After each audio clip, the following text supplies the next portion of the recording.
Okay. So our next topic is audit of internal control, which is integrated with the audit of financial statement.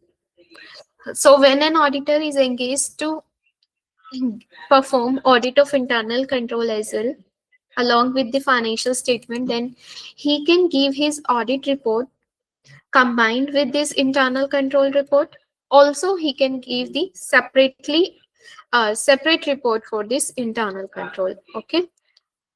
The standard for reporting on internal control, PCAOB, an audit of internal control over financial reporting that is integrated with the audit of financial statement, establishes requirement and provide guidance. When a practitioner is engaged to perform an audit of the design and operating effectiveness of the entity's internal control over the financial reporting that is integrated with the audit of financial statement of issuer. Okay, so since you know that in case of issuer, it is mandatory to perform the audit on the audit of design and operating effectiveness of internal control. Okay, ICFR audit as well as the financial statement audit. So an entity's internal control over financial reporting include those policies and procedures. So basically, internal control over financial reporting, we already discussed it when we done the internal control part, that it is basically the set of rules regulations that maintain the record in reasonable detail, accurately and fairly reflect the transaction and disposition of the asset of the entity. Okay, provide reasonable assurance that the transactions are recorded as necessary to permit the preparation of financial statement in accordance with the applicable financial reporting framework. Provide reasonable assurance regarding prevention or timely detection and correction of unauthorized acquisition, disposition of the entity's asset that could have a material effect on the financial statement. So आपके internal controls company के basically क्या हैं? Internal controls आप mainly किसके financial reporting के means जो financial reporting को affect करते हो कि विच इंश्योर डेट की जो आपकी फाइनेंशियल रिपोर्टिंग है वो एक्यूरेट हो, कंप्लीट हो, रिलायबल हो. ठीक है, अगर इसमें किसी चीज की एरर है तो वो टाइमली वो एरर आपका डिटेक्ट हो और प्रिवेंट हो और डिटेक्ट हो और करेक्ट हो. Condition for engagement performance. So an auditor may perform audit of internal control if following of the conditions are met. So when management accept responsibility for the effectiveness of internal control over financial reporting, management evaluate the effectiveness of internal control using suitable and available criteria. Management support its assessment of effectiveness of entities' internal control with sufficient appropriate evidences. So it basically depend कि अगर management ने आपके internal control set कर रखे हैं, implement कर रखे हैं और वो effectively work भी कर रहे हैं और management उस चीज की like responsibility भी ले रही है, so उस केस में आप क्या करोगे? उस इंटरनल कंट्रोल की इफेक्टिवनेस को चेक करोगे. बट इन केस अगर मैनेजमेंट आपको रिटर्न असेसमेंट देने से मना कर दे, then you as a auditor you can withdraw from the engagement, you can disclaim an opinion और consider the effect on the financial statement audit if not able to withdraw. Ma'am So ये बात वापस explain करोगे, yeah, auditor कब withdraw करेगा? yes sure. So अगर management आपको return acknowledgement देने से मना कर दे, एज हमने पढ़ा था कि अगर मैनेजमेंट रिप्रेजेंटेशन लेटर देने से मना कर देती है, so it is completely a scope limitation. So depending upon कि आप उससे उस एंगेजमेंट को करने से भी मना कर सकते हो, means you can withdraw from the engagement as well as you can give a disclaimer. Okay, so when an auditor, because management representation letter is also an audit evidence for the auditor. In case अगर management आपको वो evidence नहीं दे रही, सो इस case में there is a scope limitation. You are not able to get the full evidences. That means you can give your disclaimer. Okay, yes is समझा. it clear? हाँ. Okay, the auditor may be requested to perform certain non-attest services related to entities internal control in addition to the audit of internal control. ठीक है, non attest services आपकी क्या होती हैं, like जो आपकी बेसिकली अटेस्टेशन के अंडर नहीं आती, ठीक है, कुछ एडिशनल सर्विसेज को कभी कभी परफॉर्म करने के लिए आपको अपॉइंट किया जा सकता है. An auditor should not accept an engagement to review an entity's internal control or written assessment thereon. ठीक है, आप रिव्यू नहीं कर सकते इंटरनल कंट्रोल्स पे. तो जब हम रिव्यू पढ़ रहे थे हमने पढ़ा था कि हम इंटरनल कंट्रोल्स पे रिव्यू नहीं कर सकते. The auditor's objective in audit of internal control is to form an opinion on the effectiveness of entities internal control, because internal control cannot be considered effective if there are one or more material weakness exist.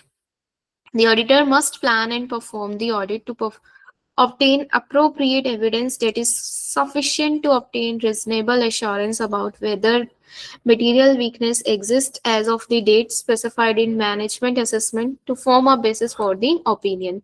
So we already discussed about the control deficiencies. So in case अगर आपकी material weakness है, so material weakness का क्या मतलब है, which has a material impact on your financial statement. So उस case में आपका opinion means clean nahi rehta, because if there are material weakness in the internal control, that means controls are not working effectively. Okay. Yes, ma'am. The auditor's opinion relates to the effectiveness of entity's internal control taken as a whole, not to the effectiveness of each component of entity's internal control. So, आपकी जो internal control के 5 components हैं, आप पूरे internal controls पर अपना opinion देते हो, किसी specific control के regarding नहीं देते, ध्यान रखना. The auditor should use the same suitable recognized control framework to perform his or her audit of internal control over financial reporting, as management uses it for annual evaluation of effectiveness of company's internal control over financial reporting.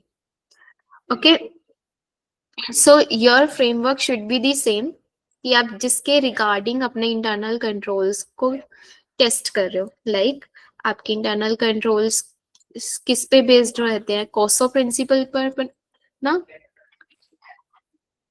तो just as in financial statement audit, there is a direct relationship between risk of material weakness and level of evidence needed to satisfy the detection risk. Okay, so as we discussed in the financial statement audit कि जब आपका risk of material में statement ज्यादा होगा तो आपको अपना detection risk कम रखना पड़ेगा ताकि आपका ऑडिट रिस्क कम आए. ऐसी अगर आपका मटेरियल वीकनेस का रिस्क ज्यादा है,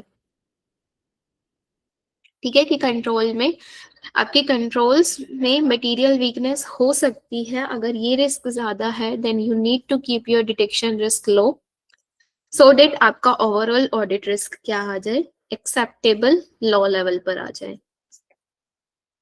then the audit of internal control should be integrated with the audit of financial statement, although the objectives are not same. You know कि internal controls पे आप effectiveness check कर रहे हो, whereas financial statement के audit पर आप numbers check कर रहे हो. तो जिसके लिए आपने already like आप integrate कर सकते हो audit को, but you know कि their objectives are basically not the same. But जो test होते हैं आपके, कुछ test common आते हैं जो हम पढ़ चुके हैं कि test of control और test of details. So कुछ टेस्ट आपके कॉमन रहते हैं जैसे रीपरफॉर्मेंस हो गया, इंक्वायरी हो गया, इंस्पेक्शन हो गया, ऑब्जर्वेशन हो गया, ठीक है. So performing an audit of internal control, so again you need to plan your engagement, obtain an understanding of internal control. सबसे पहले आप एंटिटी के इंटरनल कंट्रोल समझोगे, बिकॉज अगर आपको इंटरनल कंट्रोल्स पता ही नहीं होंगे तो आप किसको चेक करोगे. So you need to first understand about these internal control. Then you need to evaluate the effectiveness of these controls, testing and evaluating the operating effectiveness of the controls. Then forming an opinion on the effectiveness of entities internal control. Okay, then you will form an opinion on these internal controls.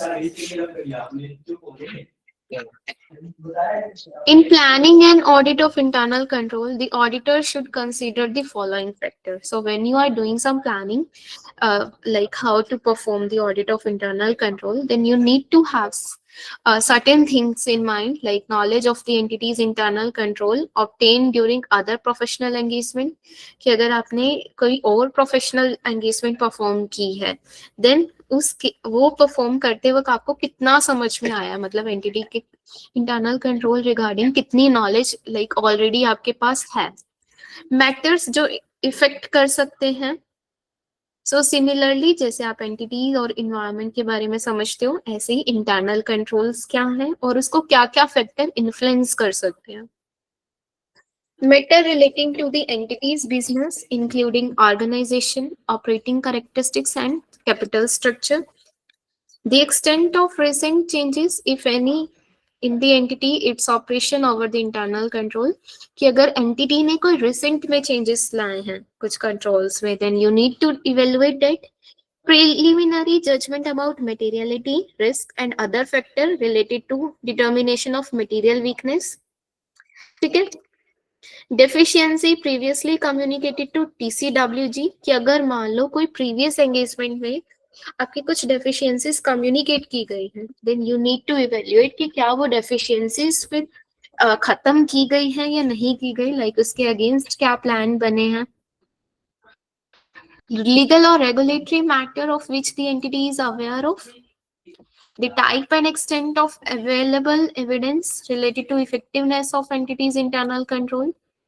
ठीक है कि आपकी evidences अब क्या क्या available हैं। Preliminary judgement like कि आपकी बिफोर टेस्टिंग आपकी क्या लाइक जजमेंट कहती है इंटरनल कंट्रोल के regarding. Public information regarding this evaluation of likelihood of material misstatement and effectiveness of internal control. Knowledge about knowledge about risk related to the entities evaluated as a part of auditor's client acceptance and retention evaluation. The relative complexity of the entity's operations. ठीक है कि entity के operations कितने complex है, because अगर ज्यादा complex हैं तो that means there is a more need of internal control, more need की आपकी ड्यूटी सेग्रीगेटेड रहे. So you need to keep these things in mind when you are testing, when you're planning your audit procedure for these internal controls. Then risk assessment. जब आप सारे factors consider करोगे, then you will determine certain risk कि कितना risk हो सकता है आपका. You should incorporate the result of fraud risk assessment performed in the financial statement audit when identifying and testing entity level controls. So जो entity level पर controls बनाए गए हैं. The auditor should obtain written representation from the management. हम already discuss कर चुके हैं कि management से written representation लेनी जरूरी है कि like जिसमें management आपको written acknowledgement दे दे कि that they have design, implement and maintaining their effectiveness of the internal control. A statement that management has performed an evaluation and effectiveness of entities internal control and specifying the control criteria. A statement that the management did not use the auditor's procedure performed during an integrated audit as a part of the basis for their assertions. Okay, so management assertions about effectiveness of internal control. So what is management asserting about these internal controls? ठीक है कि जैसे management financial statement के regarding कुछ claims देकर चलती है कि yes they have prepared this financial statement completely accurately, valuation is proper. So regarding internal controls, management आपको क्या assertion देकर चल रही है? A statement that management has disclosed कि अगर management को कोई भी deficiencies पता है तो it has disclosed all these deficiencies to the auditor. कोई fraud पता है management को या कोई suspected है, then it has already disclosed to the auditor. A statement indicating whether any significant deficiencies and material weakness identified कि अगर कोई significant या material weakness management को मिली है या communicate की गई है.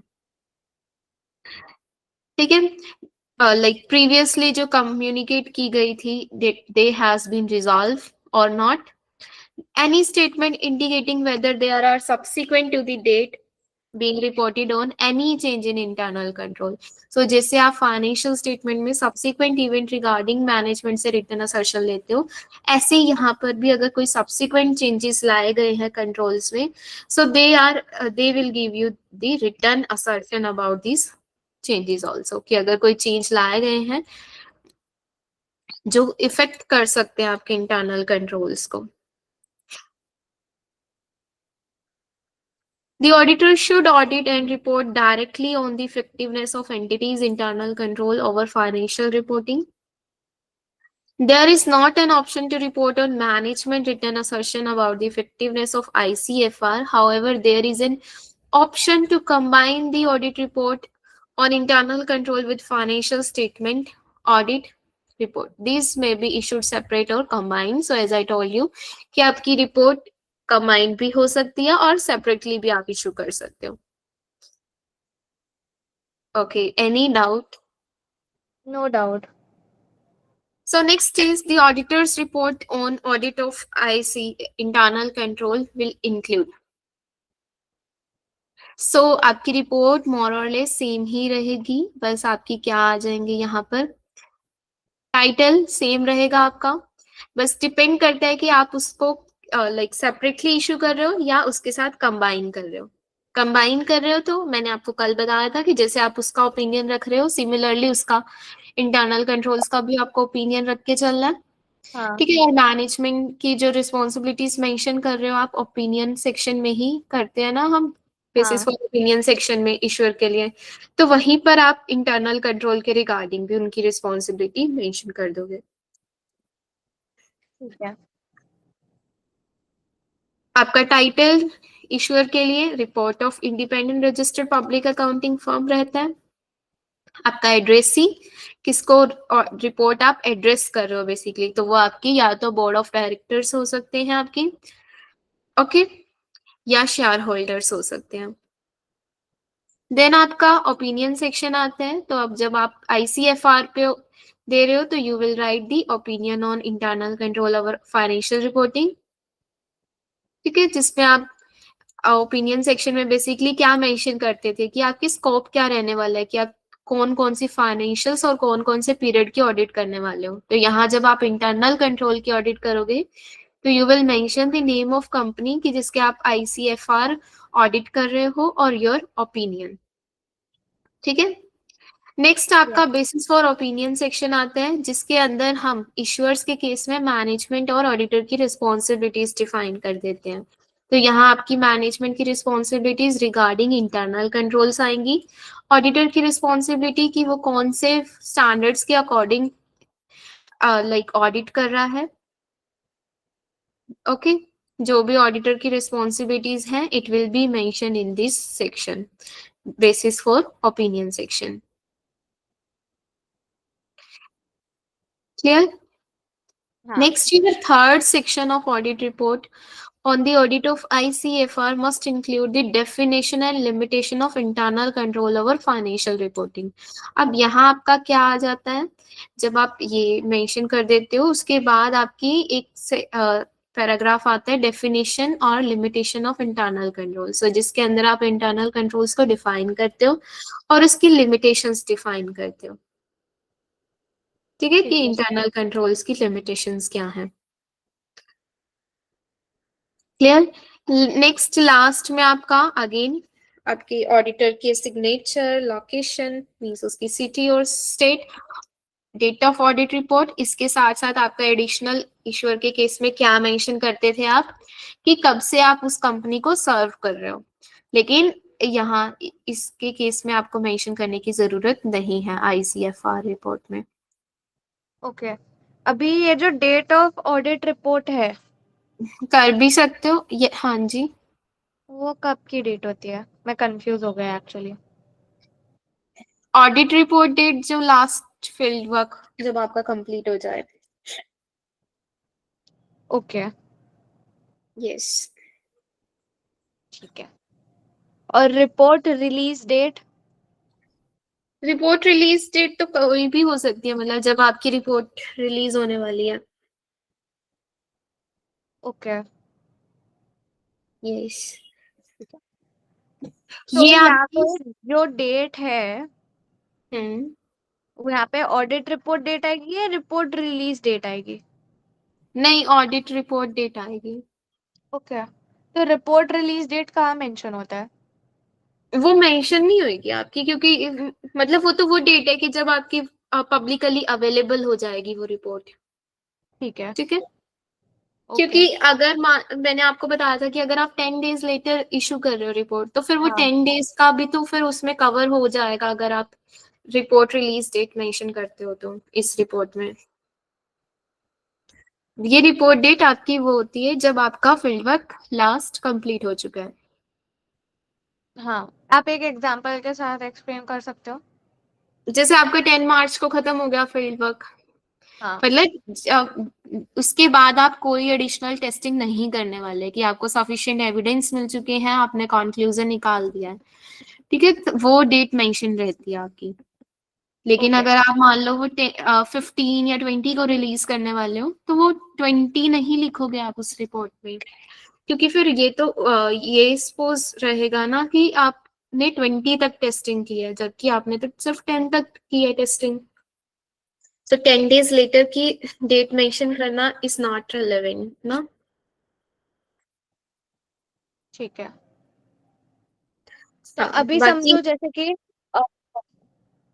हम्म। Hello, yes. अभी मैं 10th मार्च तक मेरा फील्ड वर्क और सब खत्म हो रहा है, बट मैं ऑडिट और वो तो दिसंबर तक का ही कर रही हूँ। जैन फेब मार्च थोड़ी मैं उसमें इंक्लूड करूंगी। नहीं मतलब, अब मतलब यही चीजें ऐसे ही मेंशन है, बाकी एक सेकेंड रुको। लेकिन आप टेस्टिंग दिसंबर में थोड़ी कर रहे हो, आप सब्सिक्वेंट इवेंट्स। बट मैं ऑडिट तो वो फाइनेंशियल ईयर 24-25 का कर रही हूँ। आपकी बात ठीक है, लेकिन वो फाइनेंशियल्स है वहां तक, आपकी रिपोर्ट थोड़ी है। आपने ऑडिट तो बाद में की है ना। बट ऑडिट बाद में ही करेंगे ना, बट वो ही ईयर का ऑडिट करूंगी ना मैं। अभी एंगेजमेंट लेटर भी बनेगा तो वो ईयर का ही बनेगा, मतलब डिपेंडिंग अपॉन द सिचुएशन या जो भी हो। लेकिन बट ये समझो ना कि आपकी December 31 तक की फाइनेंशियल्स है, और आप उसमें रिपोर्ट में भी 31 मेंशन करके चल रहे हो कि ये इसकी 31 तक की है, और 31 को ही रिपोर्ट भी होगी, तैयार होगी। बट रिपोर्ट का क्या मतलब है कि किस डेट को वो रिपोर्ट बनाई गई है। तो वो आपकी डेट क्या मेंशन रहेगी कि जब आपके सफिशिएंट एविडेंसेस आपको मिल चुके हैं, like you have completed your field work. So हाँ। ऐसा नहीं है कि आपने लाइक उस जिस पीरियड की है उसी पीरियड की आप डेट मेंशन करके चलोगे, नहीं। ऐसा नहीं हाँ, होता। वो आप समझे। ऑलरेडी मेंशन कर चुके हो अपनी रिपोर्ट में कि आप किस पीरियड की ऑडिट करने वाले हो, लाइक December 31 तक की। हाँ, ठीक वो है, नहीं तो मेरा लेकिन क्वेश्चन, मेरा ये वाली डेट आपकी ये वाली डेट आपकी लाइक वो नहीं होगी December 31, ये आप गलत बोल रहे हाँ हाँ, आई अग्री। मेरा वो उस चीज में नहीं है, वो मैं समझी। बट अगर इफ मैं ऑडिट मेरा 10th मार्च को कंप्लीट हो रहा है, ठीक है, हो। फिर ये जो रिपोर्ट रिलीज डेट वाला जो चीज है ना, मैं उधर कंफ्यूज हो रही हूँ कि अच्छा। 10th मार्च को मेरा ऑडिट कंप्लीट हुआ, कि हाँ ये जो पीरियड का मैंने ऑडिट किया है वो बराबर है, ये रहे मेरे ऑडिट एविडेंस। अगर इफ ये 10th मार्च को कंप्लीट हो रहा है तो ठीक है, मैंने ऑडिट रिपोर्ट डेट 10th मार्च डाला।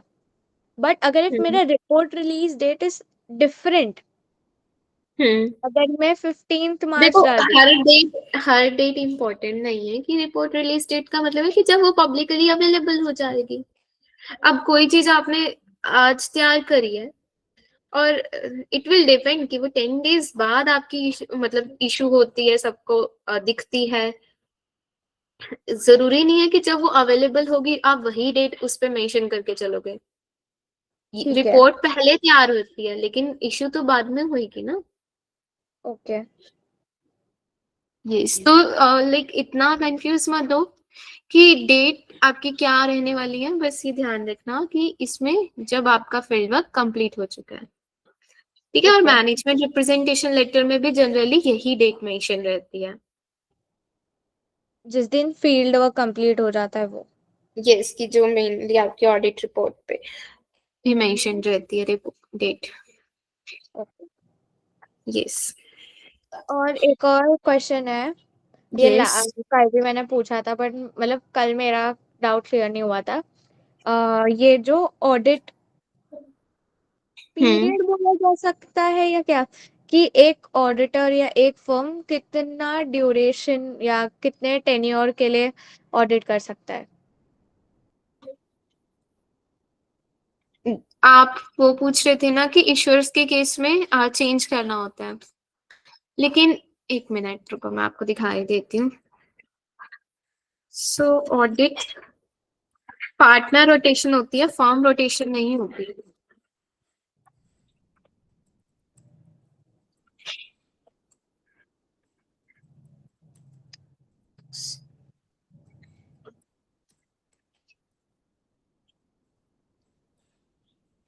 देखो, की ऑडिट पार्टनर्स की रोटेशन होती है आपकी, the lead and concurring audit partner आपके आफ्टर 5 years चेंज होते हैं।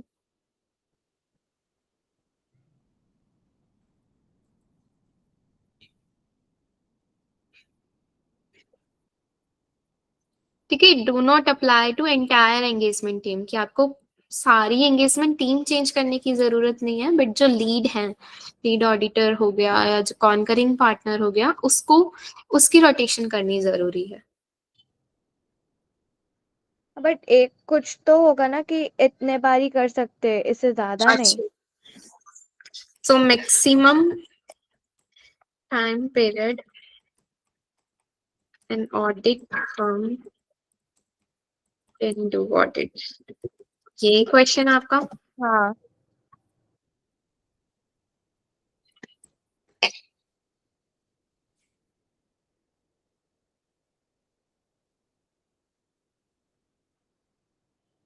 देखो एज पर ये इंडियन सी है, हम्म। मैक्सिमम 10 इयर्स ही उन लोग कर सकते हैं। तो हम्म। ऐसा यूएस में भी होगा? ऐसा कुछ आया तो नहीं है अभी तक सिलेबस में कहीं। Yes, there is no maximum mandatory time period. So you can do the audit over 100 year also. Okay. Yes. Only rotations are there. देखो कि rotations requirements are there कि आपको lead audit और concurring partner after 5 years change करना है। हाँ। Okay. Other partner हो गए, certain key role are limited to a maximum 7 year. Cooling off period होते हैं कि जब आपका 2 या 5 years का पीरियड होता है। So समझा there is समझा। as no such limitation. ठीक है। Okay. So codified under AUC.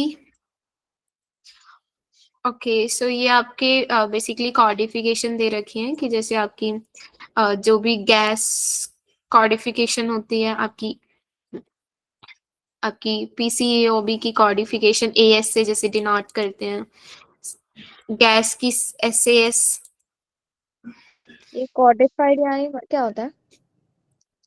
मतलब ये जो स्टैंडर्ड्स आपकी पब्लिश्ड हैं उसके ओके। रिगार्डिंग है। The auditing standard board determine the content of 8501 an examination of entities। ये आपका रेलेवेंट नहीं है, जस्ट एक बार पढ़ लेना कि जैसे पीसीओबी के लिए हम एएस कॉडिफिकेशन यूज करते हैं, आपका सास ठीक है। हो गया, एयूसी कॉडिफिकेशन हो गई। ठीक है, ये सिंबल्स है मतलब इनके। ओके। सो कुछ कॉडिफिकेशंस आपकी दे रखी है, जैसे SCS 130 के अंदर क्या आता है आपका, include the following changes as a result of transition of guidance related to integrated audit of non-issuer to be included with gas। So the auditor is required to report directly on the effectiveness of internal control. There is no longer option to examine and report on management assertion about the effectiveness of internal control over financial reporting. The term significant account or disclosure has been changed to significant classes of transaction. वैसे आपका ये इतना relevant नहीं है. If you want, I can skip this part. हाँ तो skip कर देते हैं। हाँ, सो इसमें बेसिकली आपके ये बता रखे कि इसके अंदर आपकी क्या रूल स्टेट करता है ओके। या कुछ चेंजेस हैं तो क्या चेंजेस हैं, जैसे गैस के अंदर आपकी क्या है, इट अप्लाइज टू आईसीएफआर कि जब आप नॉन इश्यूअर्स की ऑडिट करते हो, so the concept of risk assessment is apply to audit objective with the goal of obtaining reasonable assurance.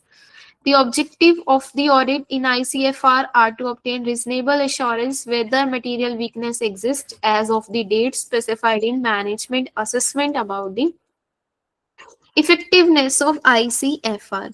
Okay, so you have to obtain always reasonable assurance because it is a high level assurance. You need to focus on the areas which are having higher risk. ठीक है, because जहां risk ज्यादा है तो there are chances कि वहां पर miss statement भी ज्यादा होंगी, तो आपकी वो मिस स्टेटमेंट छूटे ना, इसलिए you have to keep your audit procedures accordingly.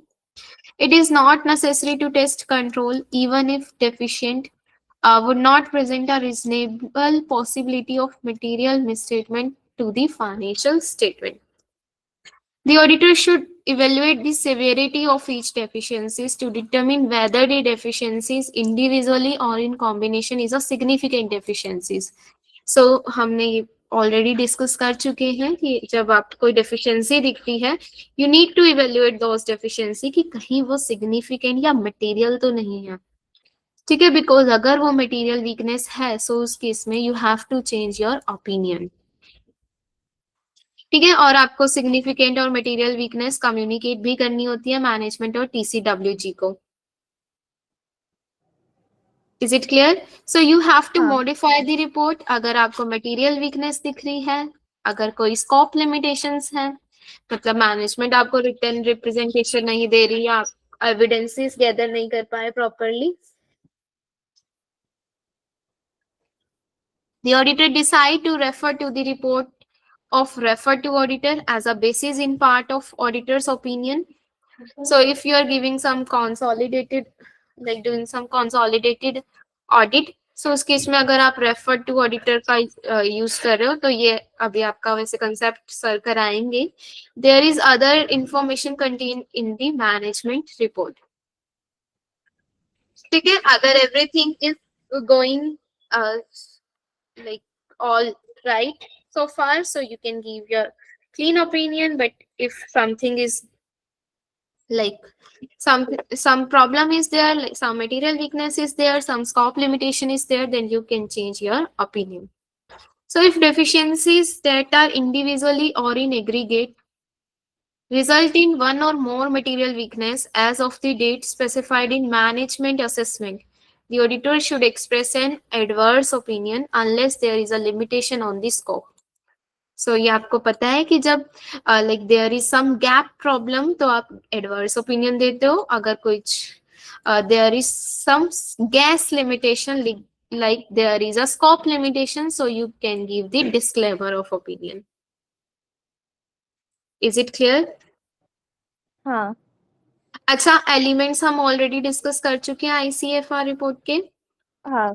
सबसे पहले टाइटल आकर चलता है, then addressee, then opinion section जिसके अंदर आप बेसिकली मेंशन करते हो कि आपने क्या चीज की ऑडिट की है और आपका ओपिनियन क्या है उसके लिए. अगर आप फाइनेंशियल्स की करते हो तो फाइनेंशियल और उसके पीरियड मेंशन करते हो. इंटरनल कंट्रोल्स की कर रहे हो तो यू विल मेंशन कि आप कंपनी के इंटरनल कंट्रोल्स की ऑडिट कर रहे हो as of the date. Identification of certain identification of criteria against which ICFR is measured. ठीक है, यू नीड टू मेंशन कि वो आईसीएफआर किस पर बेस्ड है. जैसे अगर फाइनेंशियल्स के लिए आप गैप लिखते हो, आईसीएफआर के लिए कोसो लिख सकते हो कि अगर वो कोसो प्रिंसिपल पर बेस्ड है तो. ठीक है. और योर ओपिनियन कि आप अपना ओपिनियन क्या देने वाले हो. मॉडिफाइड या अनमॉडिफाइड। देन आपका बेसिस फॉर ओपिनियन सेक्शन आते हैं, जिसके अंडर यू विल मेंशन कि आप बेसिकली कि मैनेजमेंट और आपकी रिस्पॉन्सिबिलिटीज क्या क्या है। सो मैनेजमेंट की रिस्पॉन्सिबिलिटीज आईसीएफआर के रिगार्डिंग और ऑडिटर की रिस्पॉन्सिबिलिटीज। अगर नॉन इश्यूर की केस में है, नॉन इश्यूर के केस में you can mention the separate headings also. Clear? हाँ क्लियर उसके बाद you will mention the definition and inherent limitation of internal control. ठीक है, इंटरनल कंट्रोल्स की डेफिनेशन और इंटरनल कंट्रोल की limitations you will mention in a separate paragraph. Then you need to mention the like signature of the auditor, their city, their state, and date of the auditor's report. Okay. Yes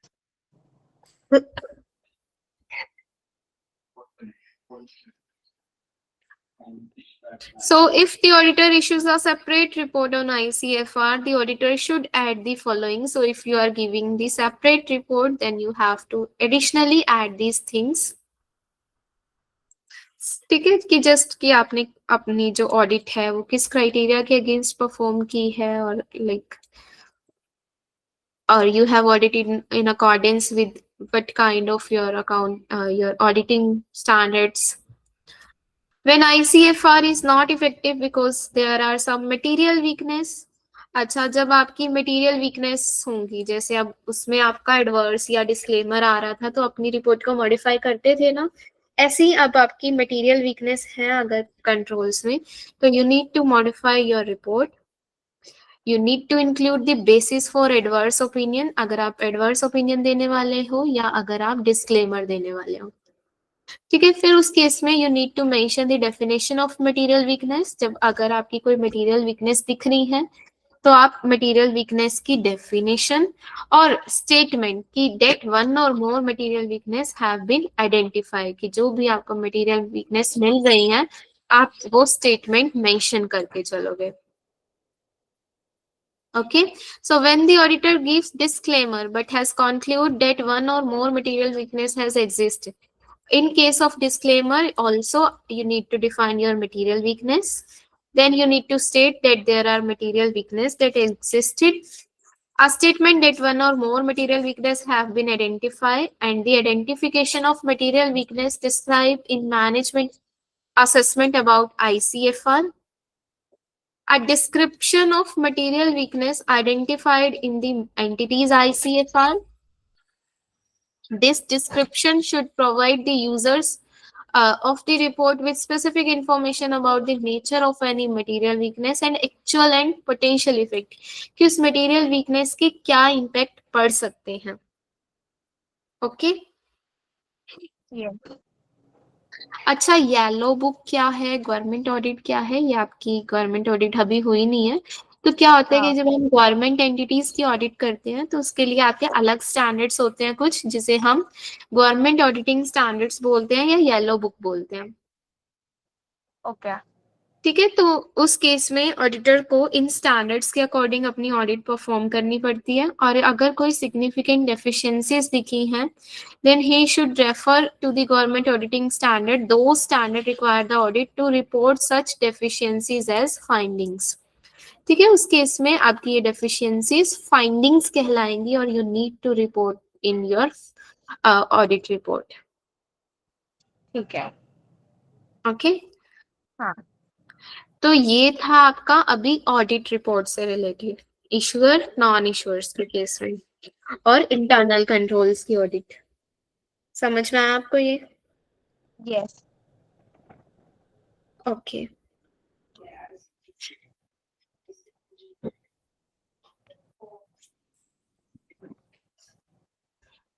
next आएंगी आपकी attestation engagement.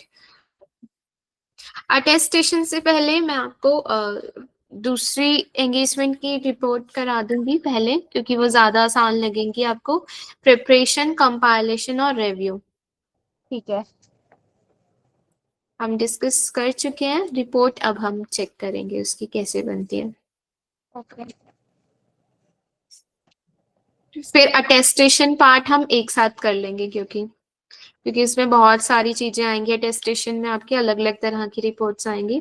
सो उससे पहले accounting and review services की देख लेते हैं।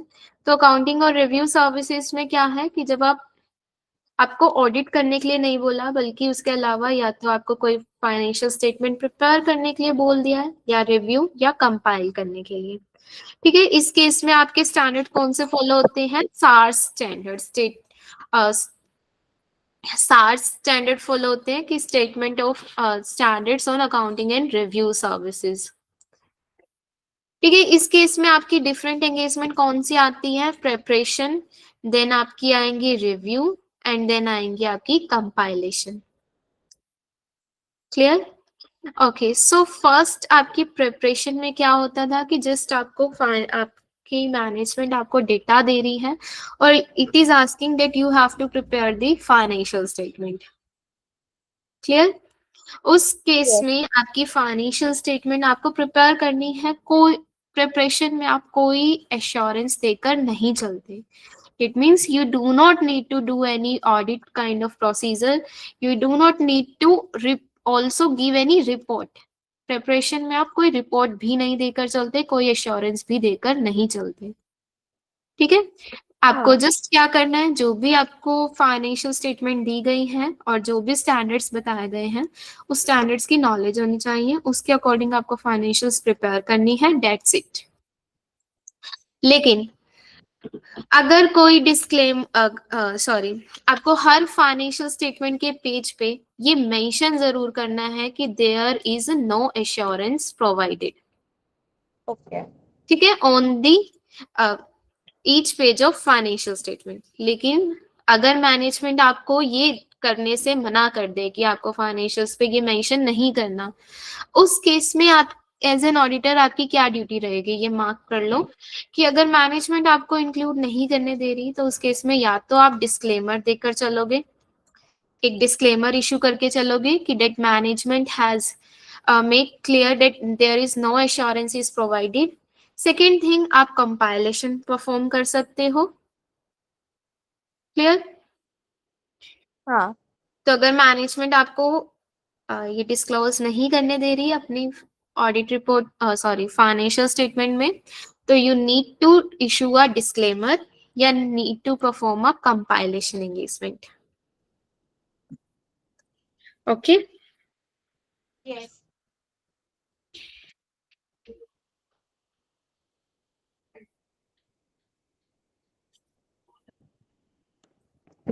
ठीक है।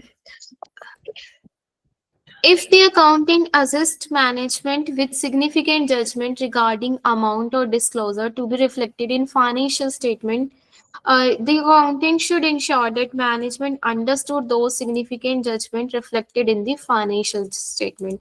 So, if the accountant aware that the information used to prepare the financial statement is incomplete, तो जब हमने preparation engagement पढ़ी थी, हमने already discuss किया था कि अगर management आपको like you will ask management कि जो भी proper disclosure है that should be reflected in the financial statement। दूसरी चीज कि आपकी like information regarding आपकी कोई responsibility नहीं रहती, आप by default यही assume करके चलते हो कि जो भी information management ने दी है it is correct। ठीक है, लेकिन अगर आपको उस इंफॉर्मेशन में कुछ एरर्स दिख रहे हैं, दिट इज कंप्लीटली ऑब्वियस, तो उसको आप इग्नोर नहीं कर सकते। उस केस में यू कैन आस्क मैनेजमेंट कि आपको एडिशनल इंफॉर्मेशन प्रोवाइड करके चले। ठीक है, और अगर मैनेजमेंट आपको वो इंफॉर्मेशन नहीं दे रही, सो उस केस में यू नीड टू चेक कि what will be their impact then. If accountant prepare financial statement that contain a departure from the applicable framework, the accountant must disclose the material misstatement in the financial statement.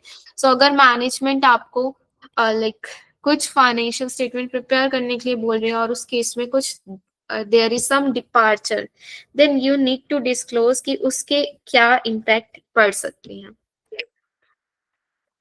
उसके बाद अगर disclosure देने से मना कर रही है management, कुछ डिस्क्लोजर जो कि रिक्वायर्ड है but it is omitting from its financial statement, then as an auditor you should like not prepare the financial statement, कि अगर डिस्क्लोजर्स omitted हैं, लेकिन अगर आप प्रिपेयर कर रहे हो then you need to like disclaim that जो भी आपके डिस्क्लोजर्स हैं वो मैनेजमेंट ने मिस कर रखे हैं, लाइक डिस्क्लोज नहीं कर रखे, और सो डेट कि आपकी इंफॉर्मेशन मिसलीडिंग ना बने. Is it clear in case of preparation? Yes, it is clear. Okay. Next आता है preparation of prospective financial statement. So prospective financial statement का क्या मतलब होता है कि you are preparing your financial statement based on certain conditions. कि जब आप कुछ फाइनेंशियल प्रोजेक्शन या कोई लाइक फोरकास्ट करके कुछ फाइनेंशियल्स प्रिपेयर कर रहे हो, ठीक है. फोरकास्ट ये प्रोजेक्शन का क्या मतलब है कि you are making certain assumptions, you are using if scenario or you are making certain hypothetical assumptions कि अगर ऐसा होगा तो क्या होगा. So based on these facts you are preparing your financial statement. Okay, so this is called the preparation of prospective financial information. So it is also a preparation kind of engagement. ठीक है. Yes. कि जैसे for example management आपको previous कोई financials दे रही है और बता रही है कि ये कि अगर हमारे पास लाइक इतना ये चीज ये कंडीशंस ऐसे होंगी तो बेस्ड ऑन दिस फैक्ट आप न्यू फाइनेंशियल्स प्रिपेयर करके दिखाओ. So this is called the preparation of prospective financial information. Okay, is it clear? Understood. Yes. Okay, so any doubt up to here? No. ठीक है. So like can we do compilation now or should we do in next class? Can we do tomorrow? Okay, sure. ठीक है, फिर हम ये कल continue करते हैं. ठीक है. ठीक है, आपका बस ओवर होने ही वाला है कुछ दिन में ये सिलेबस, तो बस आपकी गवर्नमेंट ऑडिट रह जाएगी और सिंगल रेफर ऑर्डर. वाला कंसेप्ट रह जाएगा. मैंने आज स्टिमुलेशन स्टार्ट किया था. अच्छा. एक दो किए. हम्म. ठीक है. समझ आया, मतलब पहले केस स्टडी पूरा एक समझो फिर ही अटेम्प्ट करना है इसे. हम्म. वही था. अभी तक तो इजी आए थे इसलिए ठीक गया. बट ये हो रहा हम्म. है कि अगर if मैं स्टिमुलेशन कर रही हूँ तो फिर मैं न्यू नहीं पढ़ पा रही हूँ. पहले अच्छा. अभी के लिए एमसीक्यू ही कंप्लीट कर लेती हूँ. फिर हम्म. स्टिमुलेशन स्टार्ट करती हूँ. ठीक है, मतलब आप ऐसे करो कि जैसे आपकी 1 यूनिट 2 यूनिट हो गई हैं, एक हाँ. दो यूनिट होने के बाद आप साथ साथ सिमुलेशन पे भी कर लो फोकस, क्योंकि आपकी सिमुलेशंस थोड़ी सी टफ आती हैं एग्जाम्स में as compare to MCQs. MCQ फिर भी मतलब मैनेजेबल होते हैं, तो ओके. सिमुलेशंस पे भी मतलब आप स्टार्टिंग से रखना ठीक है. कमांड उस पे भी. ओके. यस. बाकी कोई भी डाउट आता है तो मुझे बता देना. हाँ. मेरा भी खाली जो यूनिट 1 है वो ही हुआ था. यूनिट 2 3 4 अभी तक बाकी है मेरा. अभी मैं यूनिट 3 स्टार्ट किया है मैंने. अच्छा. ठीक है, आपने बाकी इवेल्युएशन तो स्टार्ट करवा दिया है ना, अभी वो टू हाँ थ्री हाँ मंथ्स हाँ. लेगा आपका ये प्रोसेस, तब तक आप अपना ऑडिट अच्छे से प्रिपेयर कर लो. हाँ वही. ठीक हम्म. है. चलो ठीक है, फिर कोई भी डाउट हो तो मुझे बता देना. Okay. Thank you. Bye. Good night. Okay. Okay, thank you, bye, good night.